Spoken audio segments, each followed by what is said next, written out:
국내 최초 나일론 교사를 위한 팟캐스트 방송 쌤쌤쌤.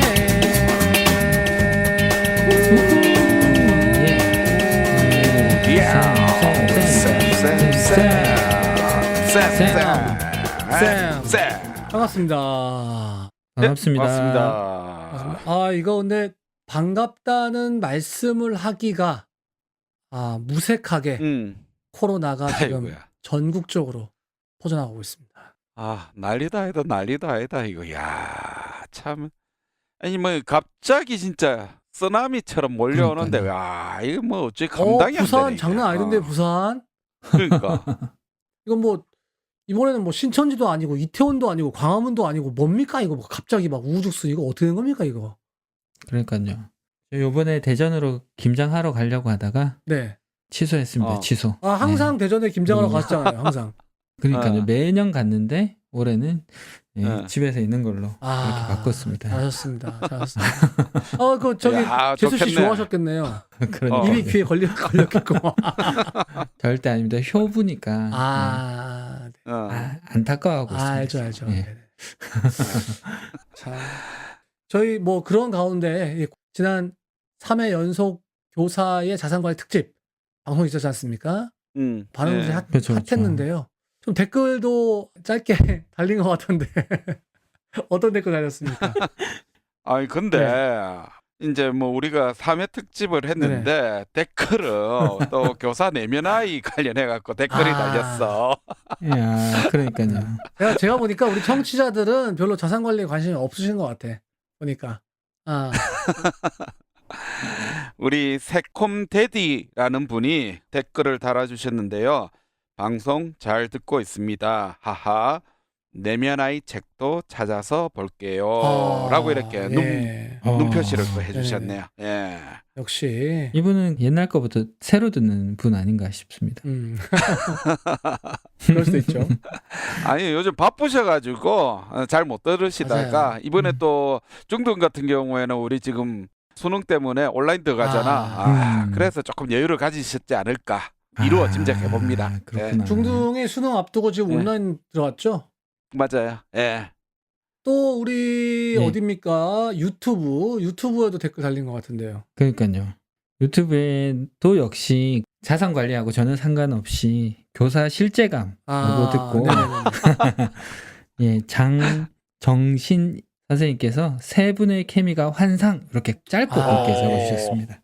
그냥 화이팅해서 계속 쭉 가라 이거네. 그렇죠. 우리 청취자들이 보니까요, 뭐 자산관리 이런 것보다는 이런 교육적인 내용들에 훨씬 관심이 많으신 것 같네요. 네. 그러나 저러나 지난 7일에는 초등, 또 요번 21일에는 중등 임용고시가 있었습니다. 네. 그렇죠. 그래서 제 지인분도 이게 임용고시 감독관도 가시고 하셨었는데 이게 정말 안타까운 소식. 코로나 확진되셔가지고 그동안 정말 오랫동안 시험 준비하셨던 분들 시험을 못 보는 이런 상황이 또 생겼다는 소식이 있어가지고 너무 참 안타깝습니다. 그러니까요. 노량진에서 한 60여 명 이렇게 확진자들이 갑자기 나오면서 교육부에서 확진자는 시험을 볼 수 없다는 그런 입장을 처음부터 고수해서 그분들은 안타깝게 시험을 못 봤던 것 같아요. 이렇게 어떤 분은 막 몇 년씩 준비해서 했는데 그렇게 되니까 너무 그 소식 들으니까 우리 후배들이잖아요, 다들. 나쁘쌤 중등 같은 경우는 진짜 몇 년씩 이거 준비하기도 하죠.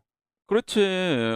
내 같은 경우만 해도 내가 임용만 지금 이제 6번 치고 이래 내가 지금 교직에 들어왔는데 진짜 이 시험 한번 못 본다는 그게 말같이 그냥 시험 못 봤다가 아니라 1년의 어떤 농사를 그냥 패대기 치는 거하고 똑같은 거야.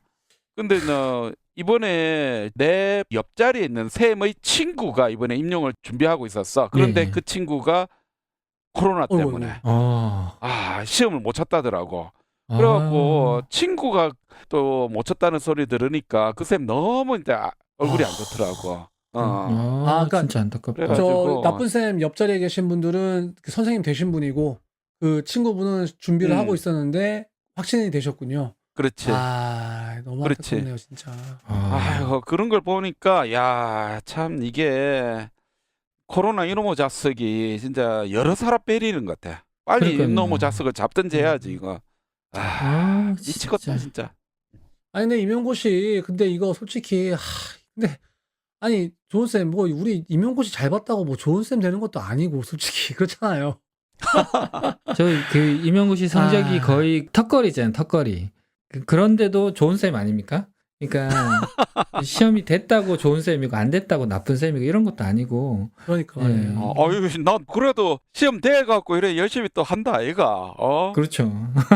그러니까 이 시험이 뭐라고 이 시험이 뭐길래 그러니까요. 아휴 참. 아니 근데 그 뭐 시험을 뭐 통과하고 안 통과하고 이것도 중요한데 솔직히 내 같은 경우는 아까 전에 말한 것처럼 시험을 6번 쳤잖아. 그렇죠. 시험 제도가 그 6번 안에서 상당히 많이 아 바뀌었거든. 그래요? 임용고시라는 게 그게 매번 이렇게 또 바뀌니까 이거 바뀔 때마다 장난이 아니에요 이게. 특히나 우리 뭐 4대 교대 이런 예비교사들 같은 경우에는 와 이거 진짜 우리 웃자라고 또 이렇게 바뀌냐고 그리고 바뀌기 전에 빨리 합격해야 된다. 맞아요. 이런 얘기도 하면서 진짜 박 터지면서 지금 하는 진짜 그러게 말입니다. 아니 근데 이번에 또 67분이나 확진되셔서 시험을 못 본 분도 계시는데 그런데 이번에 또 대대적으로 또 임용고시가 좀 뭔가 바뀔 거라는 소식이 있어요. 또 그래서 이분들은 또 바뀐다고? 네. 그래서 그러니까. 요거는 열심히 준비하셨는데 내년에 또 새로 준비하셔야 되는 거 아닌가 하는 걱정도 있고 게다가 또 요번에 보니까 아니 또 서울 지역의 교원을 대폭 감축하겠다는 이런 얘기까지 나오고 있어가지고 정말 우리 후배님들 이거 같이 교직에 들어오셔야 되는데 이거 참 이거 이 코로나 상황 이게 말이 되는 건지 모르겠습니다 진짜 이거. 참. 그러니까요. 저는 어떻게 운 좋게 교사가 되었는데 후배님들께서는 이게 지금 제도가 이렇게 계속 바뀌면 준비하는 사람 너무 힘들 것 같아요. 그래서 좀 이 부분에 대해서 저는 좀 탁 터놓고 좀 얘기할 수 있는 분이 왔으면 좋겠다. 이렇게 생각합니다. 네. 또 그래서 우리 혹시 알잖아요. 네. 설마 그분 네, 그분 시훈 쌤, 시훈 쌤, 네. 김명식 쌤, 제가 또 섭외했습니다. 네. 그래서 지금 임용고시 어떻게 달라지는지 뭐 이런 교대 4대 문제 이런 것까지 이야기해 봤으면 좋겠습니다. 네, 사실 이 양성 기간도 진짜 문제거든요. 자, 그러면 우리 중간 시그널 듣고 다시 돌아오도록 하겠습니다.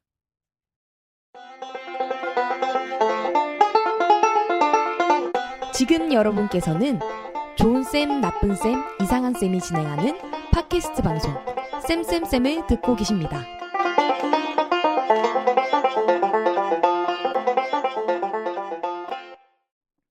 자, 오래간만에 나오셨습니다. 특집 때문에 그동안 얼굴 못 뵀는데 우리 쌤쌤쌤 제4의 쌤, 좋은쌤, 나쁜쌤, 이상한쌤, 그리고 쉬운쌤, 좋은교사운동 공동대표 김영식 쌤 나왔습니다. 반갑습니다.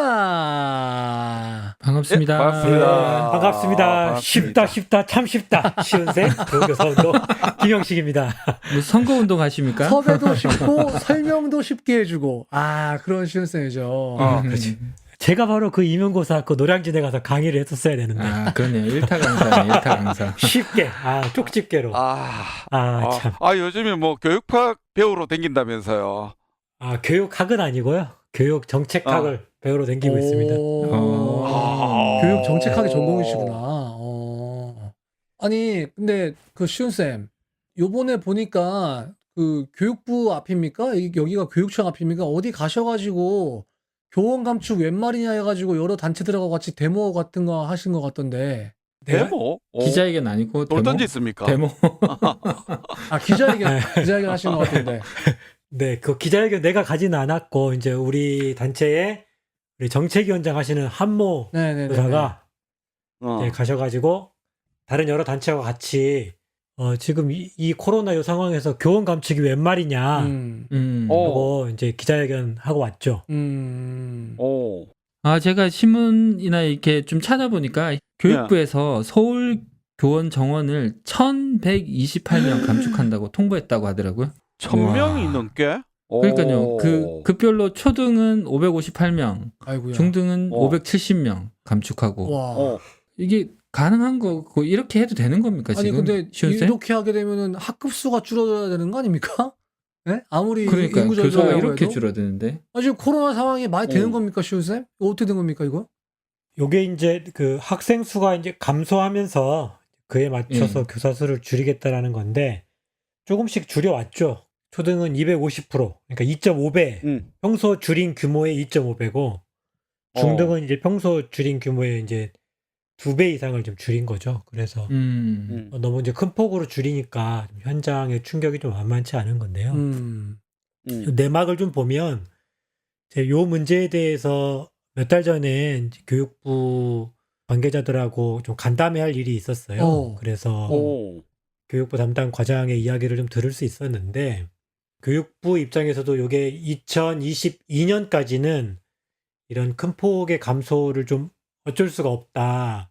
왜냐하면 이미 몇 년 전부터 2022년까지의 교사 정원을 이미 확정을 해놨다라는 거예요. 그렇겠지. 예, 그래서 이 정원 확정은 교육부가 이렇게 마음대로 하는 게 아니라 공무원 숫자를 쥐고 있는 게 행정안전부잖아요. 네.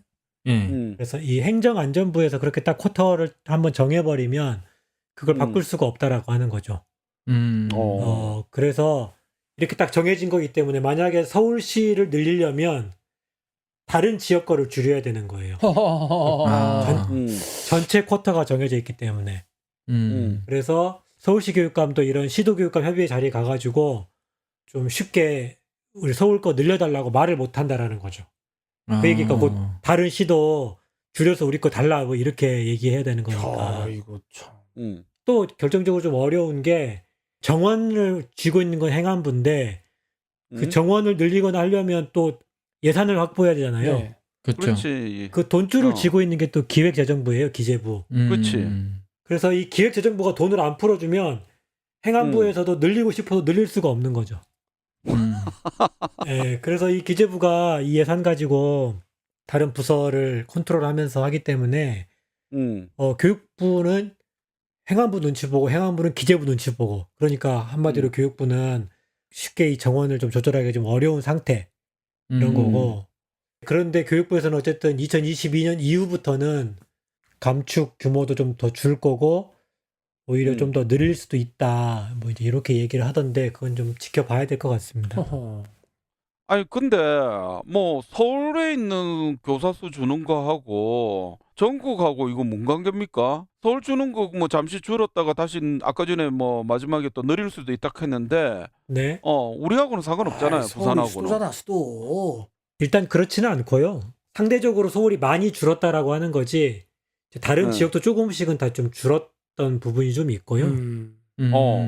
그래서 2022년까지 어쨌든 전체 교사 TO를 일단 행안부가 정해준 거고 그걸 받아서 이제 교육부는 그 안에서 이제 17개 시도별로 인원을 배분하는 거기 때문에 예, 그렇기 때문에 이제 서울이 그 규모 폭을 줄이면 다른 데서 더 줄여야 되는 상황들이 발생한다는 얘기고 이번에 이제 서울이 많이 줄었던 이유는 그동안 뽑아놓고 미발령된 교원 수도 꽤 있는 거거든요.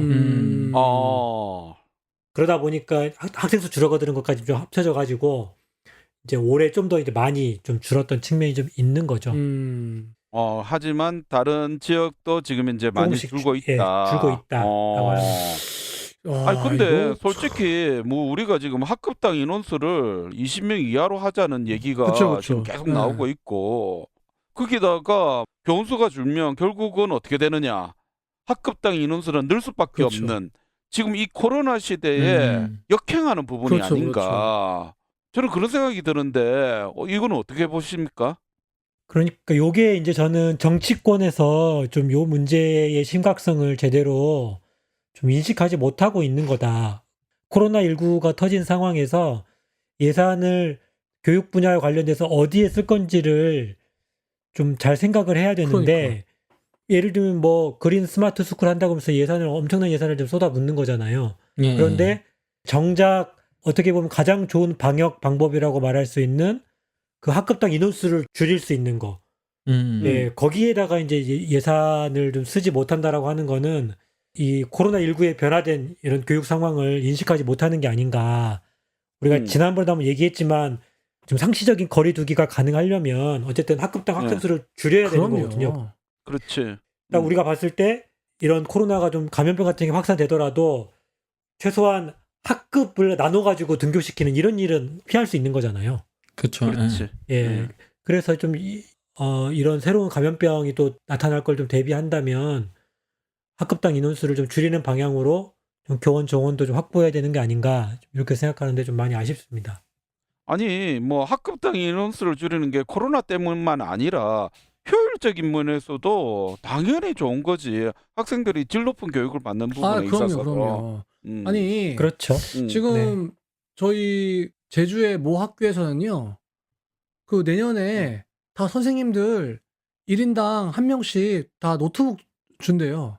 그러니까 중등은 이해 못할 텐데 우리 초등은 각 교실에 자기 컴퓨터가 있어요. 각 교실에 자기 컴퓨터가 있는데 그런데? 그냥 추가로 노트북을 준대. 고사양 노트북을 다 하나씩. 왜? 그 그린 스마트 뭐 디지털 뭐 이게 돈 있어가지고 다 한 대씩 준대 그냥. 그러면 1인 2PC야? 이 PC. 뭐 한다고 넷플릭스 그러는데. 봐야지. 저희도 넷플릭스. 인천도 내려와요. 지금 12월에 나온다는 얘기가 있습니다. 노트북 한 대씩 초등 주는데 1.8kg짜리 한 대씩 아무도 훔쳐가지 못하게 무거운 거 주는. 그러니까 지금 아니 그 예산 참나 이거 진짜 답답합니다. 아니 그런데 말이죠. 그러나 저러나 쉬운 쌤 지금 그렇게 인원도 네네. 주는데 지금 임용고시 시험 제도도 이번에 그냥 전처럼 찔끔찔끔 바뀌는 게 아니라 좀 크게 바뀐다는 이야기가 있어요. 사실은 저희가 좀 임고 본 지 너무 오래되어가지고 그렇죠. 네, 지금 어떻게 하고 있는지 잘 모르는데 지금 우선 좀 임고는 어떤 식으로 좀 하고 있습니까? 지금 현황부터 좀 알려주시죠. 사실 저도 이제 임고 본 지 벌써 이제 한 20년 가까이 돼서 아이고야. 네. 저도 여기 나오라고 해서 저도 한번 찾아봤어요. 요즘에 임용고시가 어떻게 좀 진행되고 있는지 봤더니 지금은 초등, 중등 똑같이 이제 1차와 2차 점수 요걸 이제 합산해가지고 선발을 하게 되는데 1차는 네. 주로 이제 지필고사고 2차는 실기, 면접, 수업 시연 이런 게 이제 합쳐져 있는 거죠. 이제 초등 같은 경우는 1차 시험이 논술이에요, 논술. 네. 그래서 교직 논술, 그다음에 이제 교육과정 시험인데 이 교육과정 시험도 보니까 그러니까 단답형으로 쓸 수 있는 게 있고 또 좀 길게 써야 되는 것도 있고 그렇게 돼 있는 시험을 100점 만점으로 해서 교직 논술 20점, 그다음에 교육과정 논술 80점 이렇게 이제 돼 있고 2차 시험은 교수학습 과정안 짜는 거, 그다음에 이제 심층 면접, 그리고 이제 수업 실연. 또 여기에 또 영어 수업 실연 면접 이런 것도 있더라고요. 그럼요. 물론 시도마다 좀 맞아요. 다르긴 한데. 있습니다. 이렇게 해서 1차 점수와 2차 점수를 5대5로 이제 합쳐가지고 합격자를 선발하게 돼 있고, 이제 보니까 교수학습 과정안을 작성하는 지역도 있고 또 없는 데도 있고. 저희 제주도는 그렇게 작성합니다. 나눠져 제주도는 작성하고 경기도는 교수학습 과정안을 작성하진 않죠. 그렇구나. 네. 서울, 인천은 지금도 작성하는 것 같고 하여튼 이렇게 좀 나눠져 있습니다. 그다음에 중등 같은 경우도 1차와 2차로 나눠가지고 이제 5대5로 합산해서 고득점자 순으로 합격자를 정하는데 중등의 1차는 교육학과 그다음에 전공 A, B 해서 100점 만점인데 역시 이것도 다 소논술형이에요. 교육학 논술에서 20점 만점이고 그다음에 전공 A 40점, 전공 B 40점. 꽤 좀 어렵게 하고 있는데 보면 이제 교육학 이론들을 거의 달달달달 외워야 좀 쓸 수 있는 좀 그런 수준의 논술이고요. 그리고 중등 2차 시험을 가만히 봤더니 면접, 수업 시연 이렇게 합쳐져 있는데 서울 같은 경우만 보면 교수학습 지도안이 15점, 그다음에 수업 실연이 45점, 그다음에 교직 적성 심층 면접 40점. 이렇게 해서 100점 만점으로 한다라고 하는 거죠. 그래서 1차 시험 50%, 2차 시험 50% 이렇게 해서 이제 고득점 순으로 합격자를 선발하고 있습니다. 아니 그리고 우리 같은 이제 전문 교과라든지 그러면 예체능 이런 데는 실기도 봐요. 그렇죠. 그러니까 실기 보는 데는 실기가 중요하죠. 실기가 30점 되는 거 같고 2차 시험에서 대신에 여기는 교수학습 지도안을 좀 줄여서 10점이고 수업 실현도 서울 같은 경우는 실기 시험 보는 데는 수업 실현 20점밖에 안 돼요. 안 보는 데는 45점인데 좀 이렇게 좀 차이를 두고 좀 뽑고 있습니다. 아, 예, 제가 이렇게 쭉 들으니까 제가 임용고시 쳤을 때 완전 다르고. 네, 저는 교육학 객관식 문제만 달달달 외워서 막 오지선다 했던 기억이 나고, 면접만 보고 뭐 수업 실현 이런 건 없었던 것 같거든요. 네. 그리고 제가 기억나는 게 영어 듣기 평가를 쳤는데. 난 수업 했는데 나는. 그렇구나. 저는 없었고. 지역이 틀리잖아. 그렇죠, 지역이 다르죠. 그리고 영어 듣기 평가 했는데 I play 테니스 베이스볼인가? 요거 나와서 다 웃었던 기억이 납니다, 지금. 그런데 지금 들어보니까 되게 많이 바뀌었잖아요. 네. 임용고사가 바뀐 역사가 좀 있는데 좀 크게 바뀐 게 2009년하고 2012년이에요. 예, 그러니까 2009년도에 이제 수업 시연이라고 하는 게 이제 들어와가지고 이렇게 학습 지도안 작성하고 수업 시연하고 이제 혼자서 원맨시 하잖아. 그렇죠. 이렇게 된 거죠. 저 시험 볼 때는 수업 시연 이런 거 없었거든요. 제가 했어요. 저 했어요. 부끄러웠어요. 2001년도에 시험 봐가지고 했는데 이게 2009년도가 이제 수업 시연이 전국적으로 이제 본격화되는 되고 그 다음에 2012년도가 또 중요한 변화가 나타나는데 객관식 시험이 폐지가 돼요. 그렇죠. 그리고 기입형, 지금으로 이제 단답형, 그리고 서술형, 논술형 이런 게 이제 합쳐지는 거죠. 좀 특이한 케이스가 어디냐면 경기도예요. 경기도가 2015년부터 2차 시험을 굉장히 다채롭게 바꿉니다. 그러니까 어차피 1차 시험은 평가원에서 내는 문제 가지고 하고 2차 시험을 자체 출제하기 시작해요. 그래서 수업 실험뿐만 아니라 수업 나눔 활동이 있죠. 우리 네네. 수업 가지고 우리 학습 공동체 하는 그 활동까지 같이 이제 실제 하게 하면서 평가를 하고 그다음에 개인 심층 면접 이외에도 토의 토론, 집단 토론을 해가지고 그 속에서 이 사람이 어떤 말을 하고 또 어떻게 반응하는지 이걸 면접을 해가지고 이제 추가하고요. 그다음에 면접하기 전에 자기 성장 소개서를 갖다가 먼저 써서 제출하게 합니다. 그래서 자기가 대학이나 교직을 준비하기까지 좀 어떤 경험들이 있었는지 이걸 먼저 내게 하고 그걸 토대로 해가지고 면접을 해요. 그러다 보니까 그 쓴 게 직접 평가 대상은 아니지만 그걸 활용해서 면접을 하다 보니까 그 내용이 아무래도 이제 평가에 반영이 되겠죠. 네, 그런 게 있고요. 그리고 그런 변화부터 시작해가지고 2016년인가 17년부터는 뭐도 만드냐면 지역형 임용 트랙을 만들어요. 맞아요. 경기도가. 그래서 근무 기피 지역 있잖아요. 우리 경기도로 따지면 접경 지역 있습니다. 막 이렇게 연천군 저기 포천 있습니다. 포천. 예, 그런데. 연천, 포천. 예. 그런데 동두천 그래서 이제 이런 게. 보통은 거기에 교사 그 정원 확보하기 위해서 교사들한테 근무 가산점을 갖다가 그렇죠. 아주 높게 벽지 줬어요. 점수를 아주 그러니까 벽지 점수 중에서 최고 점수를 주거든요. 그쪽은. 그렇지. 그러다 보니까 그 지역은 주로 승진 준비하는 약간 관료적이고 또 기분 나빠할 수 있는데 맞아요. 사실이야. 사실이야. 그런 분들이 주로 거기에 많이 몰려가는 거예요. 그러다 보니까 학교 문화가 굉장히 수직적이고 비민주적인 어떤 풍토들이 막 는 거죠. 그렇죠. 막 거의 교장 왕국이 돼 있어요. 그러다 보니까 그 문제를 경기도는 해결하고 싶은 거죠. 그럼 어떻게 했느냐? 거기에 그 8년 이상 근무할 사람끼리만 따로 뽑는 거예요. 그 정원만. 그래서 그들끼리 경쟁하기 위해서 합격한 사람은 그 지역에서 8년 이상 근무하고 자기가 원하는 지역으로 옮겨주는 그런 방식을 쓴 게 경기도죠. 그래서 맞아요. 그 노량진 이런 학원가에서는 경기도 시험 준비팀이 따로 꾸려질 정도로 약간의 어떤 변화를 좀 이렇게 유도했던 그런 사례가 있습니다. 아니 그러면 지금도 뭐 이렇게 그냥 다양하게 이렇게 하고 있는 것 같은데 이번에 뭐가 바뀐다는 겁니까? 5월 달에 이제 교육부에서 교육 공무원 임용 후보자 경쟁 시험 규칙이라는 걸 바꾸겠다고 입법 예고를 한 거예요. 그러니까 이거는 법을 바꾸는 게 아니고 규칙이면 이거는 교육부가 자체적으로 바꾸는 거거든요. 그렇겠지. 그래서 교육부 자체에서 회의에서 바꿀 수 있는 건데 이게 이제 그 시험 준비하는 사람들한테는 워낙 중요한 문제다 보니까 이걸 미리 예고를 하는 거죠. 입법 예고를. 그렇죠.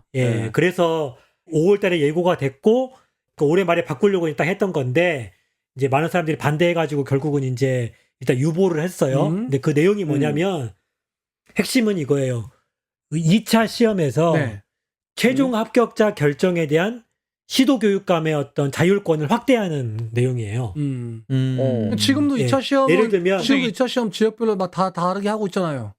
다르게 하고 있는데 그러니까. 그 시험 요소들이 있죠. 네. 예를 들면 뭐 수업 시연, 뭐 수업 실연, 네. 또 똑같은 얘기구나. 수업 실연, 뭐 영어 면접, 그다음에 뭐 심층 면접, 예, 영어 면접, 지도안 심층 쓰기. 면접 이런 것들을 예, 규칙에 못 박아놨었거든요. 그래서 이 거기에- 요소는 반드시 예, 해야 예. 된다. 그렇죠. 그거 규정된 거 이외에는 할 수가 없었어요. 그런데 그 시험 방법을 시도교육감이 결정하도록 한 거예요. 예, 자체적으로. 그리고 대신에 미리 6개월 전에 공고해라. 그렇지. 수험생들 준비할 수 있도록. 이런 내용이 하나 있고, 두 번째가 부적격자에 대한 불합격 처리 근거를 마련했어요. 어허. 그래서 시도교육청이 각각 우리 교육 측에서는 이런 사람들은 부적격자로 간주한다라고 일단 그런 기준들을 만들어 활용할 수 있도록 그 근거를 만든 거죠. 지역별로 다 틀리겠네 그러면. 지역별로 틀릴 수 있죠. 예, 시도의 자율권을 갖다 확대했다는 게 그런 의미인 거죠. 또 세 번째가 또 중요한 건데 최종 합격자 결정 기준을 시험 실시 기관, 즉 시도교육감이 자율적으로 결정하도록 한 거예요. 이게 무슨 얘기냐? 지금까지는 1차 시험, 2차 시험 점수 합산해서 한다라는 게 규칙에 딱 못 박혀 있었어요. 그렇죠. 예. 근데 지금은 그거를 이렇게 바꿀 수 시도교육감이 있네. 좀 자율적으로 결정한다. 예, 예를 들면 1차 시험은 패스페일. 그래서 몇 배수 뽑고 최종 점수는 2차로만 따진다. 이렇게도 할 수 있는 거예요. 어허.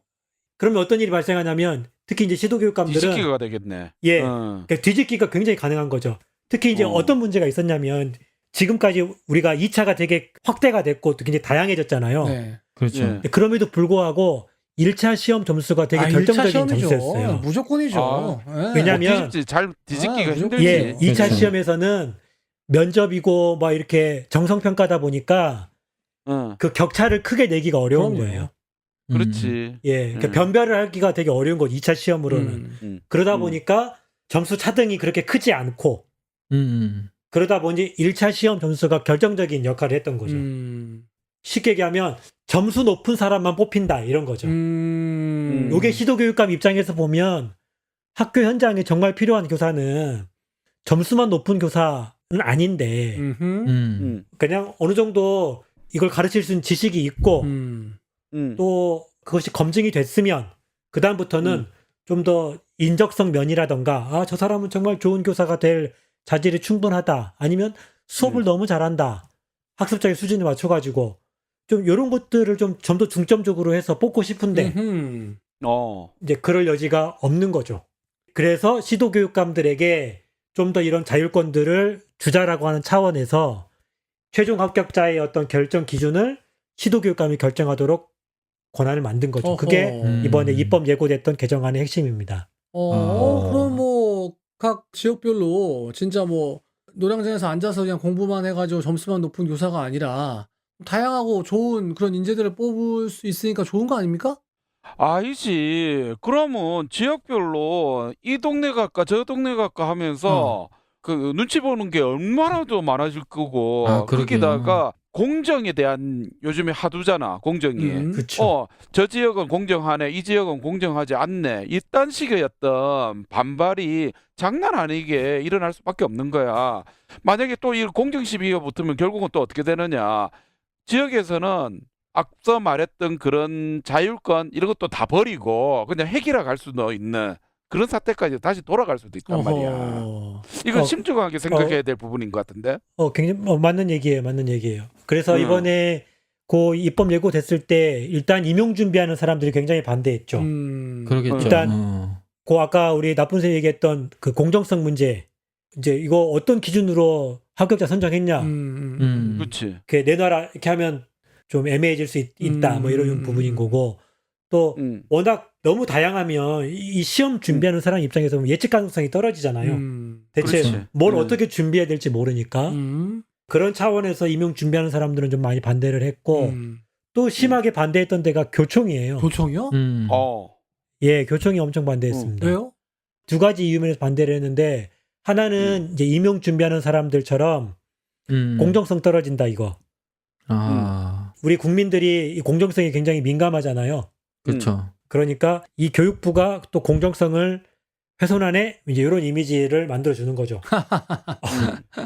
그래서 교총은 반대를 했고 또 하나가 뭐냐면 시도교육감들에게 이런 최종 결정권을 주면 요게 교원 지방직화로 가는 그런 출발점 아니냐. 이제 요런 어떤 시비를 걸었고 또 하나 또 시비를 걸었던 게 교육감이 자기들 이념에 따라 가지고 입맛에 맞는 사람 뽑으려고 한다. 요거네. 편향될 수 있다. 앞에 건 핑계고 예, 요거네. 요렇게 해가지고 좀 반대를 했죠.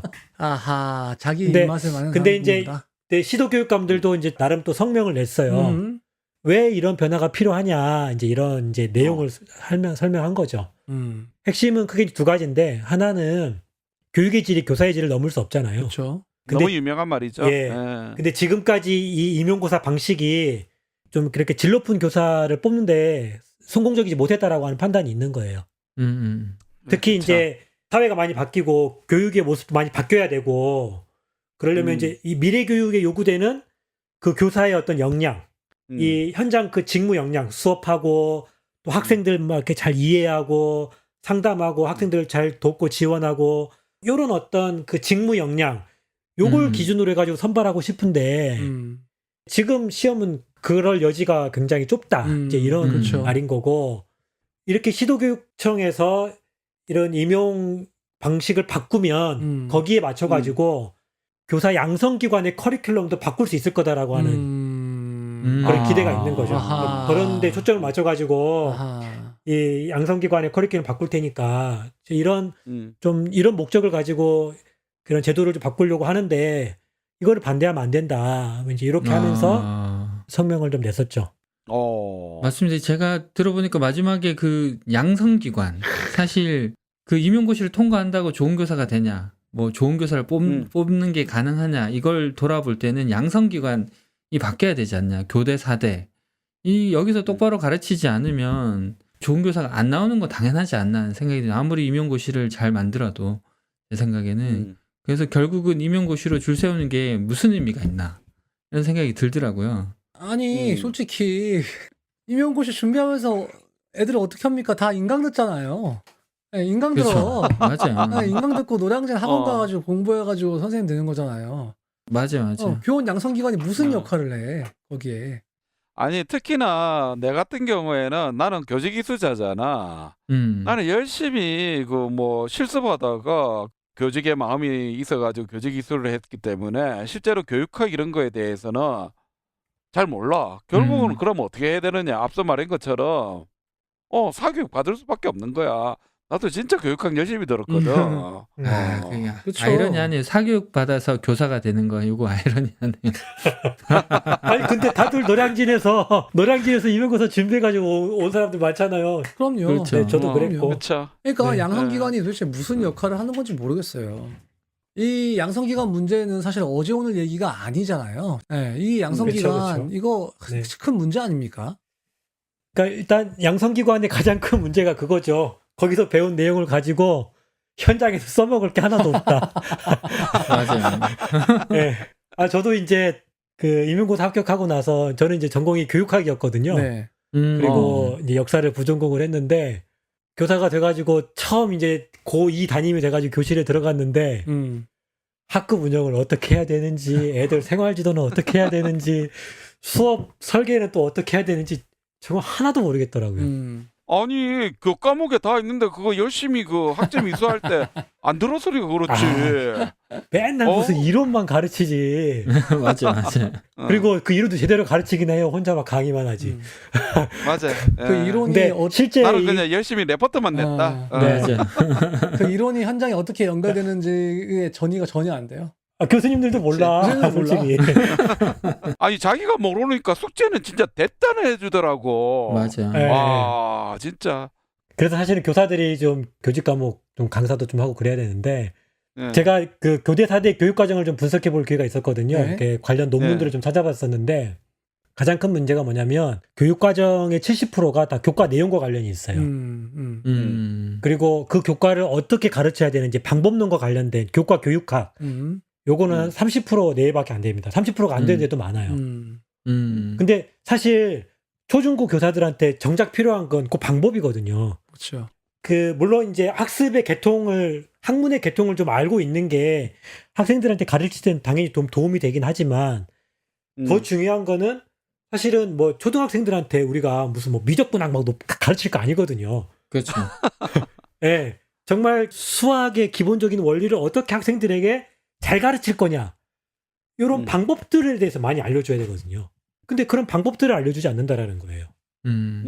그래서 이 양성기관에서 일단 교육과정을 바꿀 때 있어서 가장 변화될 부분이 뭐냐면 이 교과 교육학의 비중을 늘려야 한다는 거죠. 뭐 5대5가 됐건 6대4가 됐건 지금보다는 좀 늘어야 된다. 그래서 교사들이 교사학습 방법에 대한 어떤 안목들을 좀 가지고 좀 현장으로 나올 수 있도록 좀 해줘야 되고 그리고 또 제가 개인적으로 생각하는 거는 우리 교사들한테 정말 필요한 역량은 학생에 대한 이해. 그렇죠. 그 학생 한 명 한 명의 그 삶, 또 학생 한 명의 특성을 어떻게 이해하고 그 학습자의 특성에 맞게 내가 어떻게 교육을 할 건가. 뭐 그게 생활 지도가 됐건 아니면 교과 내용이 됐건 그런 거에 대한 이해가 많아져야 되거든요. 예를 들면 지금 교사들이 제일 힘들어하는 분야가 뭐냐면 생활지도. 느린 학습자, 예, 그리고 생활지도, 그다음에 최근에 뭐 ADHD든 뭐 품행장애든 그렇죠. 이런 정신 임상 병리적인 부분들은 우리가 뭐 이렇게 정신과 의사가 될 수준은 아니지만 좀 뭘 좀 알아야 애들이 좀 이상한 행동을 해도 그거에 대해서 전문가적인 관점으로 아 제가 이런 행동하는 이유는 이런 원인이 좀 있어서다. 그래서 요거는 좀 이런 관점으로 좀 접근해야 된다. 이렇게 해서 학부모도 설득하고 그리고 전문 기관하고 연결하고 뭔가 좀 이런 전문성들이 좀 있어야 되지 않겠는가. 또 우리 아이고야. 최근에 애들 사이에 갈등이 벌어지면 갈등을 어떻게 해결해야 되는지 교실 안에서 애들 사이의 그런 관계, 역동 이런 게 어떤 거에 따라서 애들이 어떤 영향을 받는지 이거 되게 중요하거든요. 그리고 우리 뭐 수업 관련해서 중요한 게 수업을 어떻게 설계하느냐, 학습 동기는 어떻게 유발하고 그다음에 중간중간에 어떤 돌발 상황에서 좀 어떻게 대처하는가. 이거는 실제 현장과 좀 밀착돼 가지고 달라붙어서 좀 실습해가면서 그 수업을 성찰하면서 좀 수업 전문성을 높여야 되거든요. 그렇죠. 그러고 좀 현장으로 들어와야 신규라 할지라도 굉장히 높은 전문성을 가지고 아이들을 가르칠 수 있는 거거든요. 근데 지금 양성기관에서는 그런 게 좀 전혀 안 돼 있다라고 하는 거죠. 아니 그래 뭐 방금 말씀하신 것처럼 그 양성기관이 그렇게 바뀌어야 되는 거는 우리 다 알고 있어. 모르는 사람 여기 그렇죠, 아무도 다 없어. 있죠. 네네. 그런데 앞서 얘기하신 것처럼 우리가 이제 임용시험이 변한다라고 얘기를 하셨는데 이렇게 변하는 거하고 양성기관이 진짜로 우리가 원하는 대로 이렇게 변할 수 있는 견인차가 될 수 있는 건지 임용시험의 변화가 저는 그게 더 궁금한데요.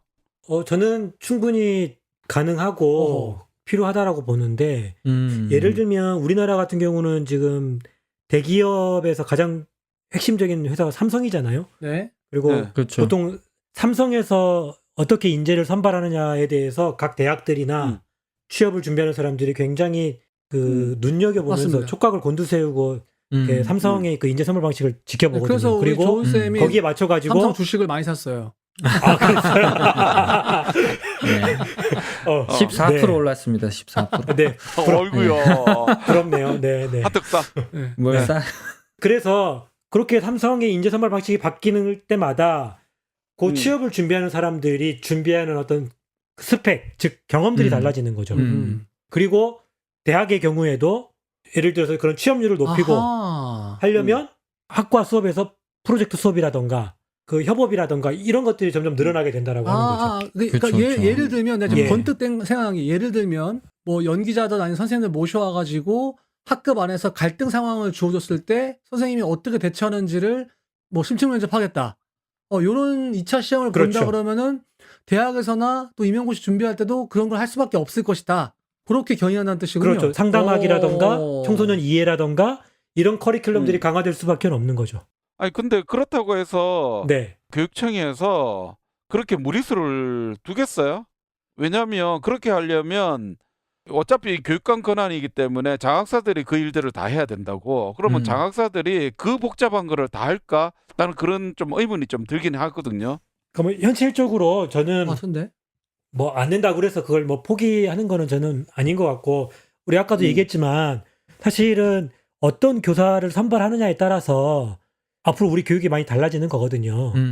네. 예를 들어서 삼성 같은 경우가, 다시 계속 제가 삼성 얘기를 하는데 걔네들은 인재를 선발하는 거에 그 회사에 사활을 걸거든요. 그리고 엄청나게 투자를 해요. 그렇겠죠. 예, 좋은 인재를 선발하고, 그래서 연구도 굉장히 많이 진행하고요. 그리고 자기네가 뽑은 인재에 대해서 계속 추적 조사를 합니다. 그래서 그 뽑은 사람들이 어떤 그 산출물들을 내고 있는가. 그래서 그것이 좋지 못할 경우에는 그 선발의 과정에서 어떤 문제가 있었는가에 대해서 끊임없이 피드백을 하고, 그러면서 선발 방식을 바꾸거든요. 저는 삼성이 그 인재를 뽑을 때 공정성을 중시할까? 아니면 더 나은 인재를 뽑기 위한 어떤 그런 타당성을 중시할까? 저는 타당성을 중시한다고 봅니다. 왜냐하면 그 인재를 쓰는 건 삼성이거든요. 그러니까 자기네가 자기 기업의 어떤 이윤 창출을 위해서 필요한 인재를 선발하는 거예요. 저는 공정성은 2차 문제인 거죠. 그 공정성이라고 하는 거는 그런 시험을 준비할 때 시험 점수가 낮은 놈을 갖다가 불법적으로 이렇게 점수 더 줘가지고 뽑게 한다거나 그런 게 있으면 그건 불법인 거고, 그건 불공정인 거지. 예를 들어서 심사위원 10명을 갖다 놓고 야 네가 평가해봐. 근데 어떤 사람은 7명은 A를 주고 뭐 3명은 B를 줬어. 어떤 사람은 7명은 뭐 C를 주고 3명이 A를 줬어. 그거는 여러 사람이 보는 어떤 그 시각은 여러 어떤 주관성 속에서의 교집합들 있잖아요. 그 교집합들 속에서 일종의 객관성이 확보가 되는 거거든요.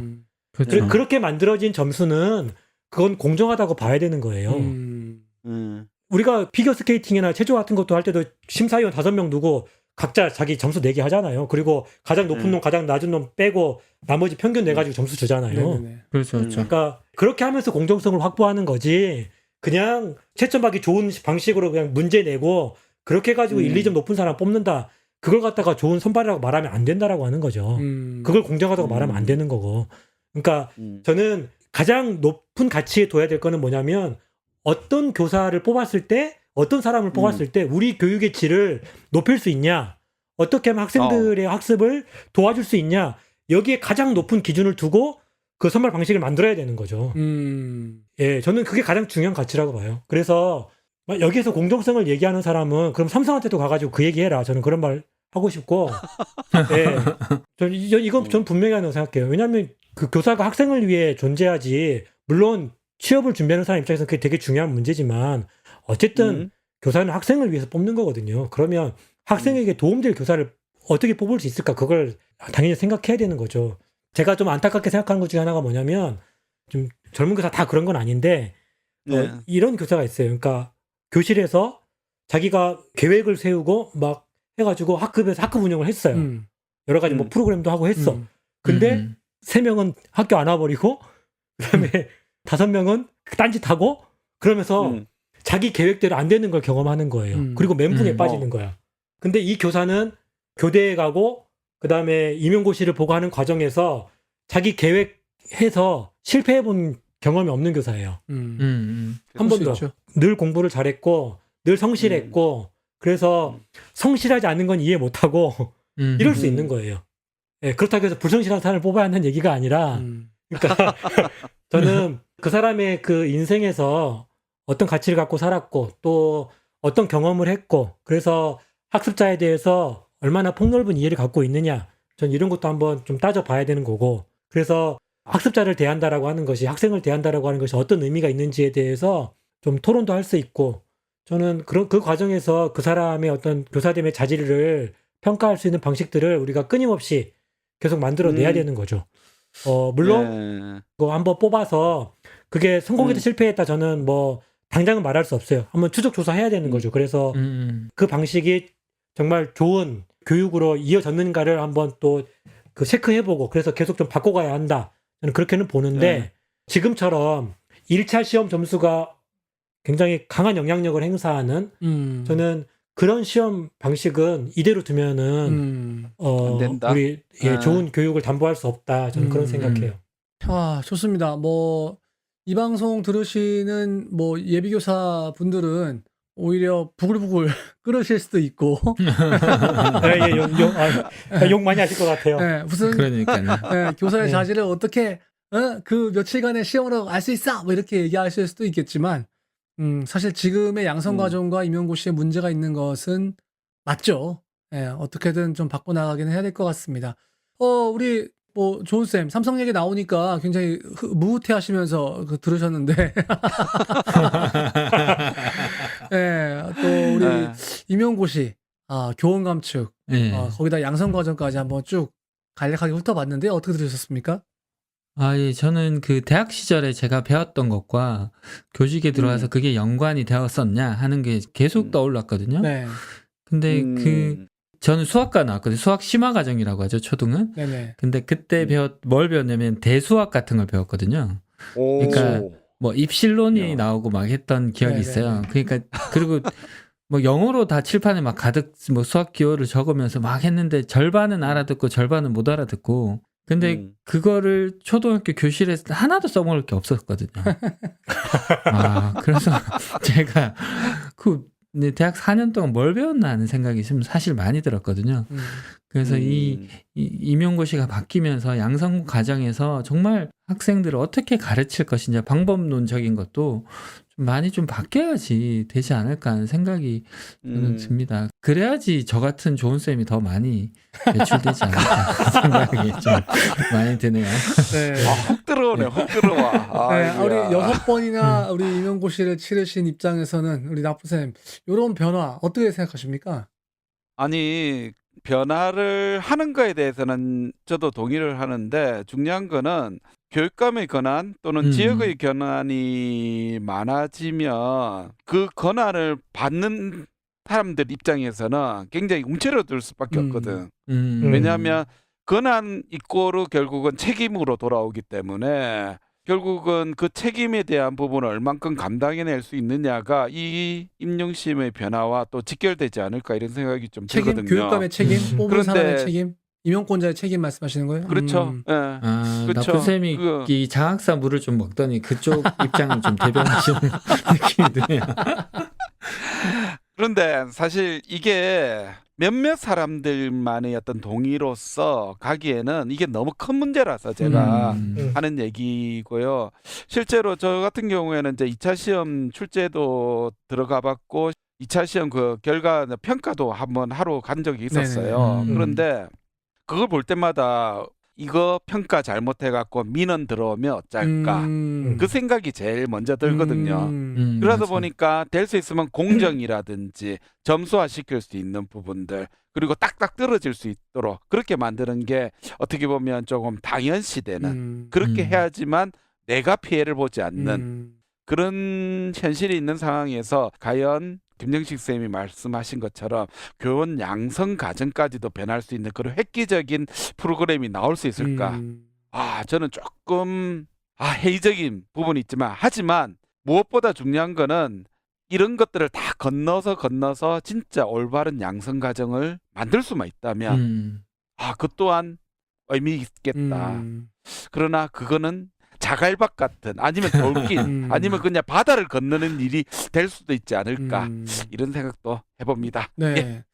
저는 들으면서 사실 원래부터가 각 시도교육감이 그 임용권자였잖아요.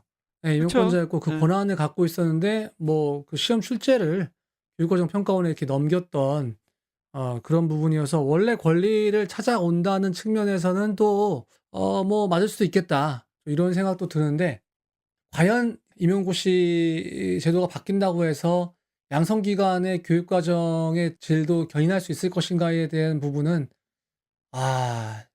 조금 잘 모르겠어요.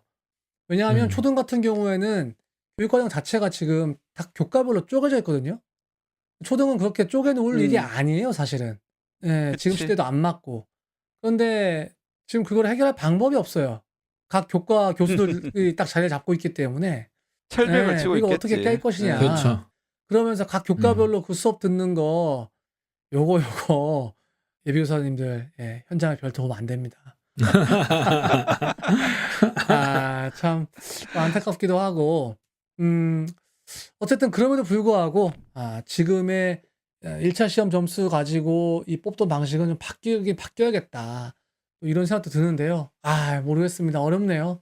네, 우리 영식쌤 어떠십니까? 지금 아까 마지막에는 정말 이 제도 바뀌어야 된다. 좀 이렇게 삼성 비유 드시면서 열변을 토하셨는데 우리 시험 준비하신 우리 예비교사 우리 선생님들에게 좀 한 말씀 좀 부탁드리겠습니다.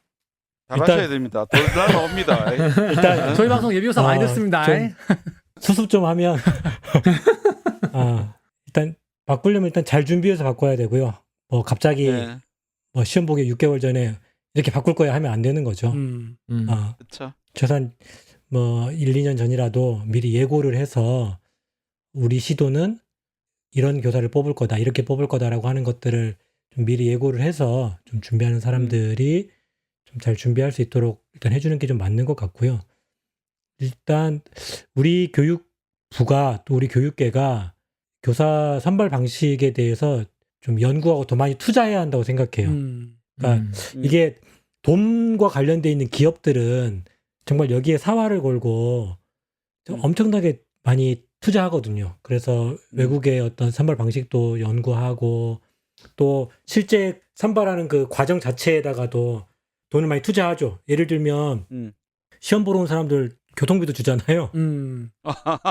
교통비 주게 시험 보게 하고 또 어떤 회사는 뭐 몇 박 며칠 이렇게 숙박하면서 맞아요. 그런 캠프 속에서 그 사람을 관찰하고 뽑기도 하잖아요.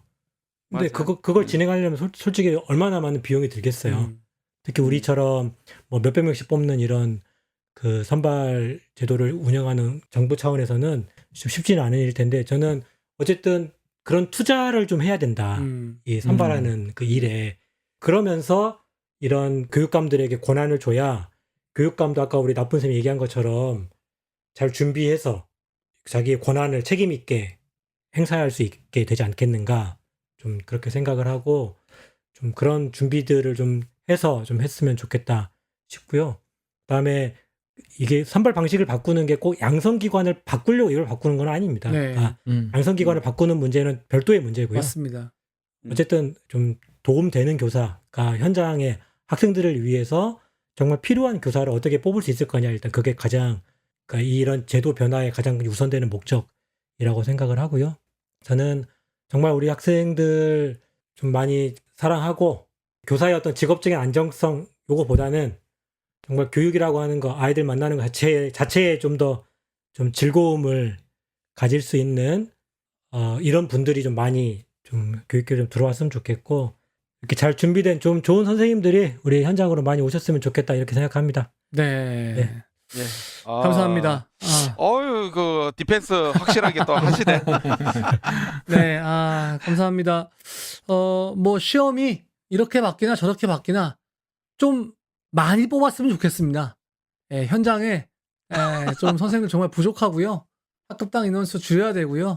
이 방역 상황에서 더욱더 그렇습니다. 우리 후배님들 좀 많이 뽑아주세요. 교육부, 교육청 좀 많이 뽑아줘. 예. 아니 기재부에서 얘기하지. 행안부하고 기재부 얘기하지. 행안부하고 기재부는 우리 방송 안 들을 것 같은데 어떡하지? 행안부 기재부 좀 늘려줘. 그래서 우리 방송 들으시는 우리 쌤 방송 들으시는 후배님들은 다 현장에서 뵀으면 좋겠습니다. 예, 긴 시간 함께 해주신 또 우리 시훈쌤, 김혁 선생님 감사드리고요. 또 오늘도 또 2차 시험 준비하시는 우리 임고생 여러분들 힘내십시오. 파이팅입니다. 감사합니다. 감사합니다. 쌤은 선생님들의 참여로 만들어집니다. 구독, 좋아요, 댓글, 팟캐스트 3종 세트 잊지 마시고 쌤 페이스북 페이지도 많은 방문 부탁드립니다.